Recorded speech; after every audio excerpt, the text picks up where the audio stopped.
जो केसेस 31 दिसंबर 2020 तक फाइनलाइज कर दिए विभाग की अथॉरिटीज ने, उनके लिए ये स्कीम लागू होगी।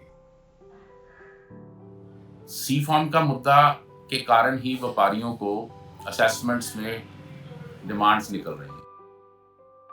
अगर उसमें नोटिस के बाद हमें सक्सेस मिलती है पंजाब हाई कोर्ट में, तो जितनी भी ये असेसमेंट्स फ्रेम की गई हैं वो सारी नल एंड वाइड हो जाएंगी।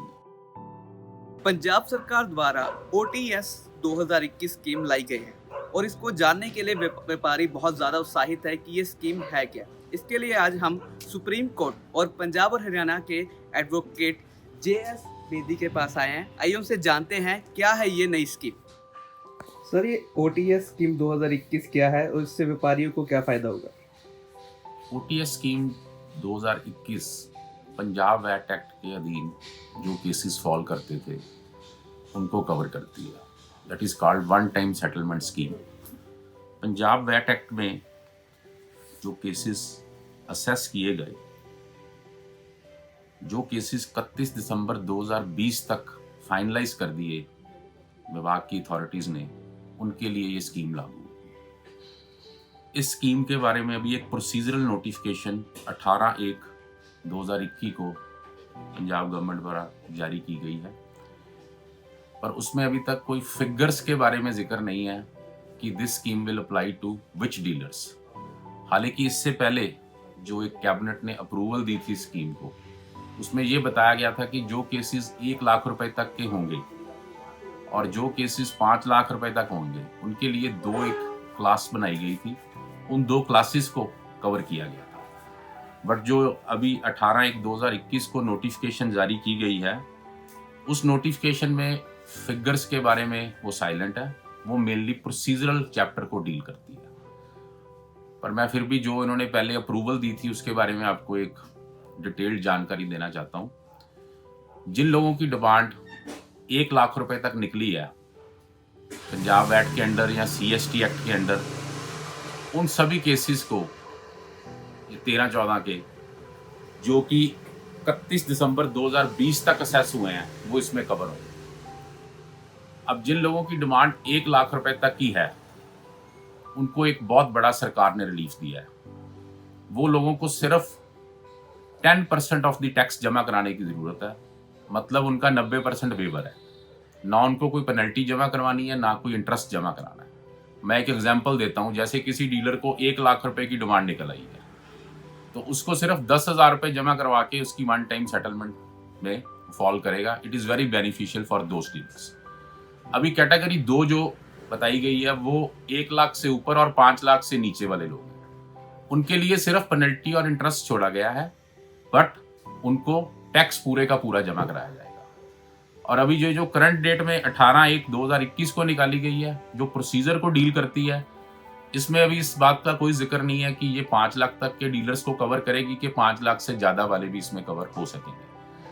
अभी ये जो 18/1/2021 वाली नोटिफिकेशन है, इसके बारे में मैं आपको थोड़े से जो प्रोसीजरल चीजें हैं जिनको कंप्लाई करने के बाद ही हम इसमें फॉल कर पाएंगे, उसकी जानकारी दूंगा। जैसे कि किसी डीलर ने कोई अपील फाइल की हुई है, वो भी इसमें फॉल करेगा। अगर उसका मैटर DTC के पास, ट्रिब्यूनल के पास, हाई कोर्ट के पास, इवन सुप्रीम कोर्ट के पास भी पेंडिंग है, इवन देन वो स्कीम में जा सकता है। बट उसके लिए उसको एक डेक्लारेशन भरना जरूरी होगा। वो डेक्लारेशन भरने के बाद he can avail this benefit. Number 2 पे जिस बंदे ने 25% पहले भरा हुआ है, क्योंकि 62 सब क्लॉज 5 के अकॉर्डिंग जो पंजाब वैट एक्ट की है, डीलर अपील तभी कर सकता है जब वो 25% भरे। अगर किसी डीलर ने 25% भरा हुआ है या उससे कोई कम पैसे भरे हुए हैं अपील की सुनवाई के लिए, वो पैसा भी इधर एडजस्ट हो जाएगा। बट ये नहीं कि उसका पैसा अगर वो 25% एक्सेस बनता है तो उसको कोई रिफंड मिल जाए। ऐसा कोई प्रावधान नहीं इसमें रिफंड के लिए। नंबर 3 पे हर एक साल की लिए उसको इंडिपेंडेंट परस्यू करना पड़ेगा। जैसे किसी का 12-13 है, 11-12 है, 13-14 है, 10-11 है, तो हर एक साल की अलग अलग से उसको फॉर्म भर के वो स्कीम के अंदर अपने डॉक्यूमेंट सबमिट करने पड़ेंगे। ये स्कीम में अगर कोई ऑर्डर पास कर दिया जाता है तो वो फाइनल ऑर्डर माना जाएगा। उसका कोई रिव्यू नहीं होगा, कोई रिवीजन नहीं डिपार्टमेंट करेगा। अगर ये स्कीम को एक बार कोई बंदा ऑप्ट कर लेता है और फाइनल ऑर्डर ले लेता है, उसके बाद इस स्कीम के ऑर्डर के बाद वो कहीं भी अपील नहीं फाइल कर सकता कि बाद में वो कहेगी ये ऑर्डर भी मेरा गलत हो गया है। तो उसके लिए all the door stands closed for appeals and other things. अगर किसी बंदे ने जब इस स्कीम को ऑप्ट किया तो रिटर्नों में जो टैक्स दिखाया हुआ है कि मैंने इतना टैक्स पे कर दिया है, लेटर ऑन अगर वो पता चले कि वो भी टैक्स पे नहीं हुआ, तो वो जो अनपेड टैक्स की राशि होगी, बैलेंस अमाउंट, वो उसको पे करनी पड़ेगी लेटर और सूनर। ये है एक प्रोसीजरल इसका पार्ट। इसके लिए बाकायदा इन्होंने नीचे उसके एक फॉर्म्स भी मेंशन किए हैं। वो जिस कैटेगरी का डीलर होएगा उस कैटेगरी का डीलर वैसे वैसे फॉर्म भरेगा, और इसके साथ एक डिक्लेरेशन है जिसमें उसने डिक्लेयर करना है कि ये मेरे सारे फैक्ट्स हैं और मैंने अपनी अपील यहाँ से ऐसे ऐसे मैं वापस ले रहा हूँ, then only he will qualify. Declaration is playing the vital role. उसका एक बहुत अहम रोल है, डिक्लेरेशन देना इसमें बहुत ज़रूरी रहेगा। इवन अगर वो सारा कंप्लाई करने के बाद डिक्लेरेशन नहीं देता तो वो उसको क्वालिफाई नहीं कर पाएगा। सर, एक आप सी फार्म के मुद्दे पर भी आपके काफ़ी बयानबाजी सुनी है, तो क्या कहते हो कि व्यापारी अभी भी उससे काफ़ी परेशान है? सी फार्म का मुद्दा के कारण ही व्यापारियों को असेसमेंट्स में डिमांड्स निकल रही हैं। ऐसा है, मैं इसके बारे में आपको थोड़ा सा ब्रीफ बताता हूँ। जब भी कोई डीलर यहाँ से बाहर की स्टेट में कोई गुड्स को सेल करता है तो उधर की स्टेट के डीलर को कंसेशनल रेट लेने के लिए एक सी फॉर्म देना होता है, declaration C form prescribed under the central sale tax act 1956। अब अगर वो फॉर्म ना दिया जाए तो जिस स्टेट से गुड्स बेची गई हैं उस स्टेट के एप्लीकेबल टैक्स लग जाता है। अब वो फॉर्म इतने शॉर्ट पीरियड में लोगों के पास इकट्ठे नहीं हो पाए। लोगों की भी कुछ प्रैक्टिकल प्रॉब्लम थी। सितंबर में डिपार्टमेंट ने केसेस को सिलेक्ट किया और नवंबर तक की डेडलाइन दे दी गई कि केसेस को करना है। बाद में 14-15 दिन बढ़ा दिए गए और हैप्पीली फटाफट केसेस किए गए। रिजल्टेंटली बहुत सारे लोगों का तो ये कहना है कि उनको नोटिस तक नहीं मिले बट डिमांड्स निकल रही हैं। सी फॉर्म वो इतनी जल्दी इकट्ठा नहीं कर पाए। बहुत सारे लोग ये समझ के बैठे थे कि 6 साल का पीरियड ओवर हो चुका है, अब हमें इसके पीरियड की कुछ रिक्वायरमेंट नहीं है। ये भी बात उनकी बहुत जायज़ है। अब हम अपना सेक्शन 44 अगर पंजाब वैट एक्ट का देखें तो सेक्शन 44 में ये कहा गया है कि 6 years from the close of the financial year, means 31 मार्च को वो पीरियड खत्म हो गया। अब असेसमेंट करने का पीरियड 20 नवंबर तक का है, जिसको 15 दिन एक्सटेंड करके आगे किया गया। तो ये एक दिमाग में उनके ये था कि इस पीरियड का अब हमें कुछ नहीं संभाल के रखना, हमें कोई कागज नहीं चाहिए। इवन ये आज भी उनकी बात जायज़ है। ये कॉन्ट्राडिक्शन है कि जब एक्ट कहता है कि मैंने 6 साल किताबें संभालनी है, 6 साल उसके 31 मार्च को खत्म होते हैं, क्योंकि उस सेक्शन में लिखा close of the year means financial year, और so for concerned about assessment frame करने का पीरियड वो 20 नवंबर है।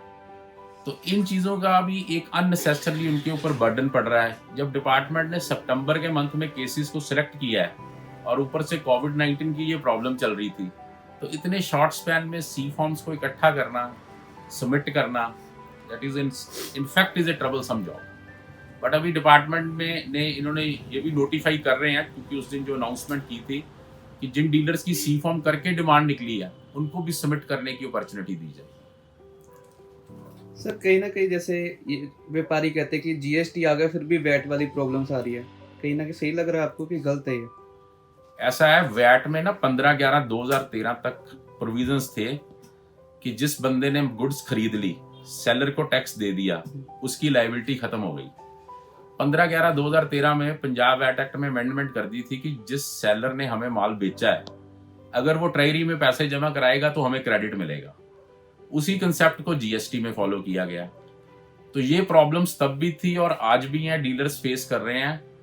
हालांकि बहुत सारी रिप्रेजेंटेशंस गई हैं कि जो पंजाब के डीलर्स हैं, जैसे लोहा व्यापारी हैं, उन्होंने कहा है कि हमसे एडवांस में परचेज टैक्स ले लिया करे। जब हमारी गुड्स दूसरी स्टेट से पंजाब में एंटर करती है, at the time of entry हमसे परचेज पे टैक्स ले लिया कीजिए, क्योंकि दूसरी स्टेट का अगर डीलर पैसे नहीं जमा कराता तो it's very difficult for us. तो ये प्रैक्टिकल प्रॉब्लम्स तो चल ही रही हैं। इसके अलावा पंजाब हाई कोर्ट में एक ये भी नोटिस इशू करवाया है कि जब जीएसटी इम्प्लीमेंट हो गया तो पंजाब वैट अथॉरिटीज, जो भी जीएसटी अथॉरिटीज हैं, वो पंजाब वैट एक्ट के अंडर और सीएसटी एक्ट के अंडर असेसमेंट नहीं फ्रेम कर सकते, क्योंकि आर्टिकल 246 से लीगल बैकिंग नहीं मिल रही। जो स्टेट लिस्ट थी उसको छोटा कर दिया गया, जैसे ये वाइन, लिकर, पेट्रोल को असेस करने की पावर सिर्फ रह गई, बाकी सारी चीजें जीएसटी में ले आए। तो वो भी एक ट्रबल आएगी अगर उसमें नोटिस के बाद हमें सक्सेस मिलती है पंजाब हाई कोर्ट में, तो जितनी भी ये असेसमेंट्स फ्रेम की गई हैं वो सारी नल एंड वाइड हो जाएंगी। अब देखना होगा OTS स्कीम 2021 का व्यापारियों को फायदा होता है या फिर नहीं। खबरों के लिए हमारे साथ बने रहें और देखते रहें आज शाम प्लस।